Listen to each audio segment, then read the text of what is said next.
নমস্কার, ভাগ্যবার্তা অনুষ্ঠানে আপনাদের সকলকে। বাস্তুশাস্ত্রে লবণের ভূমিকা, আমাদের রান্নার যে লবণ, সেই ভূমিকার কিন্তু একটা বিরাট গুরুত্ব আছে। কীরকম?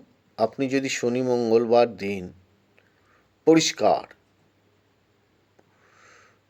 কাপড় দিয়ে নুন জলে যদি ঘরটা মুছতে পারেন, তাহলে বাস্তুশাস্ত্রের অনেকটা অশুভ প্রভাব কাটে। এটা করার চেষ্টা করবেন শনিবার মঙ্গলবার। আর বুধবার দিন কী করবেন? নুন দিয়ে আপনার শৌচালয়টাকে ধুয়ে দেবেন। সেটা করবেন কিন্তু বুধবারে। এই ছোটোখাটো টোটকাগুলো করুন এবং কিছুটা ভালো থাকার চেষ্টা করুন। ওভারঅল আপনার প্ল্যানেট পজিশন বাস্তুর বিচারের প্রয়োজন আছে। এগুলো বললাম, এইগুলোতে আপনারা বেশ খানিকটা ইমপ্রুভমেন্ট পাবেন।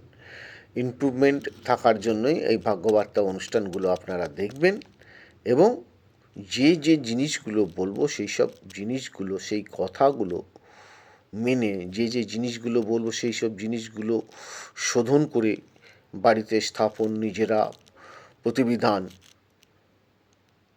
প্রতিরোধ করতে পারেন, তাহলে অবশ্যই বর্তমান যেরকম আছেন তার থেকে অনেকটা ভালো থাকবেন এবং পরিবারে আপনার যারা আছে তাদেরকে নিয়ে অনেকটা অশুভ প্রভাব কাটাতে পারবেন।